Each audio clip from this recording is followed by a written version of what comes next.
पढ़ेंगे। एक जल्दी से जानकारी देते हुए गणेश और नीरज, मैं फौरन आपके पास आ रही हूं। ऑपरेशन सिंदूर में ये जो राफेल के साथ स्कैल्प मिसाइल का इस्तेमाल किया गया है, बार बार राफेल को लेकर हमने देखा किस तरह का मजाक भी बना, देश के भीतर भी उधर पाकिस्तानियों की ओर से भी बनाया गया, लेकिन आतंकी ठिकानों को किस तरह से धूल चटाता है ये मिसाइल, उसके बारे में जानकारी गुप्त तरीके से प्रवेश करता है। रडार इसको पकड़ नहीं सकते हैं, बिना बॉर्डर क्रॉस किए ही हमला कर देता है और आतंकी ठिकानों पर ही, मतलब इसका आप सोचिए, आईएनएस शुरुआती उड़ान में रास्ता अपना तय कर लेता है, जीपीएस उड़ान के दौरान टारगेट की लोकेशन को अपडेट करता रहता है और फिर टेरेन प्रोफाइल मैचिंग, जमीन के नक्शे से मिलान करके ऊंचाई और दिशा को एडजस्ट करता है। तो जब इस सटीकता के साथ, नीरज इसका जवाब पहले आपसे, उसके बाद मैं गणेश के पास जाऊंगी, जब इस सटीकता के साथ हम हमला करने के लिए गए तो फिर ये पूरा सक्सेसफुल होना ही था और आज शायद उसी को हम सेलिब्रेट कर रहे हैं। बिल्कुल चित्रा, ये जो स्कैल्प मिसाइल है ये रफाल फाइटर जेट में इस्तेमाल की जाती है। कोऑर्डिनेट्स की जो बात होती है, आपको कोऑर्डिनेट्स देती है जो इंटेलिजेंस एजेंसीज हैं कि आपका भावलपुर में यहाँ पर टेरर हेडक्वार्टर है, यहाँ पर वो पहले ही पायलट को दिया जाता है, फाइटर पायलट को। तो रफाल का फाइटर पायलट क्या होता है, उसको उसमें एडजस्ट कर देता है उसके कोऑर्डिनेट्स जो है उस मिसाइल में, स्कैल्प मिसाइल में। और स्कैल्प मिसाइल को आपकी 250 किलोमीटर की रेंज है इसकी, यानी कि आप 250 किलोमीटर पीछे से उसको छोड़ देते हैं, वो अपने आप चला जाएगा वहाँ पे 250 किलोमीटर पे जाके मार देगा। इसमें ये भी खूबी है इसमें, हालांकि जमीन पे मारा गया है, कि अगर इसका टारगेट इधर उधर कहीं पर होता है तो ये उसके पीछे जाके अटैक कर देता है वहां पे। तो ये जीपीएस कोऑर्डिनेट इसमें भरे जाते हैं स्कैल्प मिसाइल में। बहुत बड़ी मात्रा में इसमें बारूद भरा होता है। मैंने खुद देखा जब फ्रांस में जब लेकर आए थे हम, मेरिग्नाक के एयरबेस में गए थे हम लोग, वहां से हमने देखा था, वहां पर बिल्कुल पूजा की थी, जिसके बारे में बात की जा रही थी, नींबू मिर्ची की बात की जा रही थी, मैं वहीं पर था। स्कैल्प मिसाइल मैंने अपनी आंखों से देखी थी, यहाँ पर भारतीय वायुसेना की भी फाइटर जेट्स में देखा। बहुत बड़ी, इतनी कम से कम बड़ी मिसाइल ये होती है, इतनी बड़ी मिसाइल, और जब गिरती है यहाँ पर बारूद के साथ, पूरा बारूद भरा होता है, धमाका होता है और धमाका करता है। तो इसीलिए जो पाकिस्तान कह रहा है, तो जरूरत नहीं है कि आपको एयर स्पेस में जाना है पाकिस्तान की, आपने 250 किलोमीटर दूर से मार की और वहीं जाकर सीधा कोऑर्डिनेट्स में आकर गिरती है। बहुत ज्यादा दूर नहीं जाता है, बहुत पहले पुरानी मिसाइल होती थी जो अपने कोऑर्डिनेट से हट जाती थी। टारगेट कैसे फिक्स किया जाता है? बिल्कुल, टारगेट्स वहां पर फाइटर जेट्स के पास होता है, क्योंकि रफाल फाइटर जेट में एक ही पायलट होता है चित्रा, जो कि पायलट फ्लाई भी करता है और मिसाइल भी खुद छोड़ता है। जो सुखोई फाइटर जेट्स जो साथ में गए थे इनके, अभी आएगी जानकारी, सुखोई फाइटर जेट भी पीछे गए थे उनका। ये मैं दिखा रही हूँ तस्वीरें, देखिए किस तरह से दिवाली मनाई जा रही है। जैसे जैसे ये खबर देशवासियों तक पहुंच रही है, देश किस तरह से सेलिब्रेट कर रहा है, इन तस्वीरों के जरिए ही समझिए कि हिंदुस्तान की मनोदशा, मनोभाव इस वक्त क्या है। एक तरफ जो 26 लोग मारे गए, उनके परिवार के साथ वो हमदर्दी, और इसके साथ ही एक सुकून, एक चैन भी है कि हमारी सेना ने बदला ले लिया है। भारत माता की जय के यहाँ पर नारे भी लगाए जा रहे हैं और इनकलाब जिंदाबाद, भारत माता की जय, पटाखे फोड़े जा रहे हैं। एक तो हमने दिवाली मनाई है आतंकवादियों के घर को ध्वस्त करके, जो आपने जिस तरह की तस्वीरें देखी है पाकिस्तान के अंदर की लगातार रात भर से, और यहाँ पर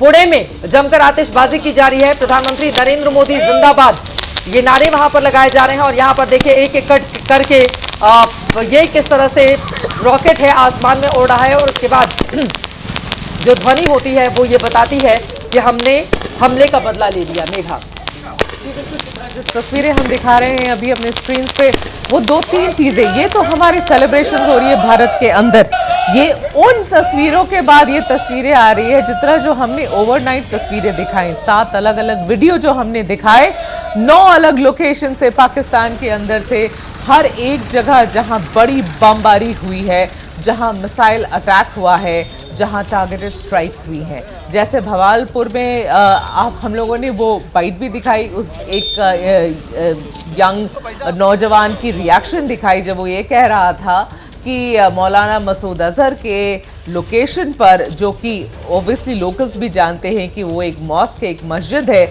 उस लोकेशन पर चार मिसाइल की अटैक होती है, और वो क्या, कौन सी कैसी तस्वीरें वहां से बाहर आती वो हमने दिखाया, किस तरीके से अफरा तफरी का माहौल हो गया था इन 9 लोकेशन पर पाकिस्तान के अंदर, वो भी हमने विजुअल्स आपको दिखाया। जब बम फूटता है, और ये देखिए चित्रा जो स्प्लिट स्क्रीन में हम दिखा रहे हैं, एक तरफ जो बम फूटी है पाकिस्तान के अंदर, वो कैसी तस्वीर होती है, और दूसरी तरफ आप देखिए जब भारत सुबह जगता है, जब भारत को ये पता चलता है कि रात में ही हमने काम तमाम कर दिया है इन टेरर आउटफिट्स का, इन टेरर ऑर्गेनाइजेशंस का अक्रॉस पाकिस्तान। सिर्फ 2 या 3 जगह नहीं, 9 लोकेशंस पे हमने हिट किया है। और चित्रा, आप बार बार ये सवाल उठा रही हैं कि कितने लोग, कितने टेररिस्ट मरे होंगे, कितने आतंकी मरे होंगे, पाकिस्तान कब कैसे एक्सेप्ट करेगा। तो चित्रा, इस बार हाल वो नहीं है जो पहले था। इस बार हर चीज बदला हुआ है। इस बार आपको अस्पतालों से ही आंकड़े मिल जाएंगे। इस बार लोकल्स जो आई विटनेसेस होंगे उनसे ही पता चल जाएगा। इस बार हम लोग खुद अपने रिटेलर सबसे पता कर पाएंगे कि वहां एग्जैक्टली क्या हुआ है। ये पिछली बार जो हुआ था उसके जैसा बिल्कुल भी नहीं है, बहुत ज्यादा अलग है। 9 बड़े जगह पर हमने बोलकर बम मारे हैं, मिसाइल से अटैक किए हैं, प्रिसिशन टारगेटिंग करी है और बोल के किया है चित्रा, बिल्कुल बता के किया है कि हम ये करने वाले हैं। बस पाकिस्तान एक गलत फहमी में रह गया कि भारत सरकार ने एक दिन पहले, अब रादर आज सुबह हो गई है तो मैं कहूंगी 2 दिन पहले एक जारी किया था advisory ministry of home affairs के द्वारा, जिसमें यह कहा गया था कि हम मॉक ड्रिल करेंगे। भारत अपने कई लोकेशंस पे, स्पेशली अपने सीमावर्ती इलाकों में मॉक ड्रिल करेगा और वो मॉक ड्रिल के हिसाब से फंस गए चित्रा। ये ट्रैप है, ये ट्रैप है। वो फंस गए, उन्हें ये लगा कि भाई ये तो मॉक ड्रिल हो रहा है। क्या मॉक ड्रिल आज होगी? नहीं हो रहा था, ये होगी, मॉक ड्रिल होगी। नीरज, इस सवाल का जवाब दीजिएगा जल्दी से।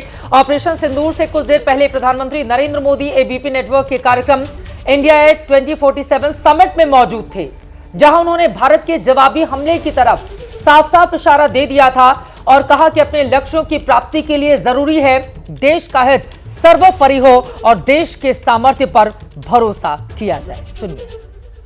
साथियों, बड़े निर्णय लेने के लिए, अपने लक्ष्यों की प्राप्ति के लिए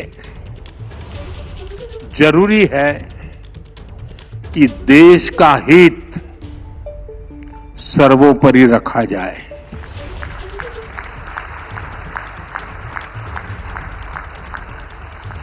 देश के सामर्थ्य पर भरोसा किया जाए।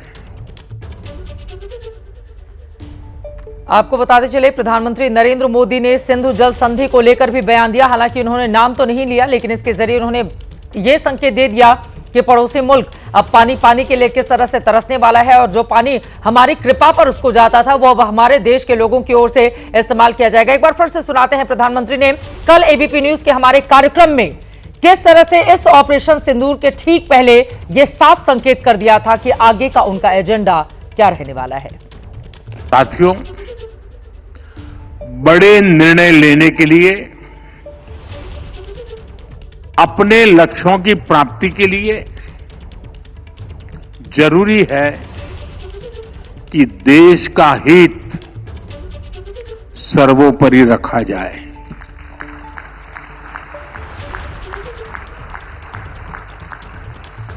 देश के सामर्थ्य पर भरोसा किया जाए। प्रधानमंत्री नरेंद्र मोदी का यह बयान अपने आप में काफी ज्यादा महत्वपूर्ण है।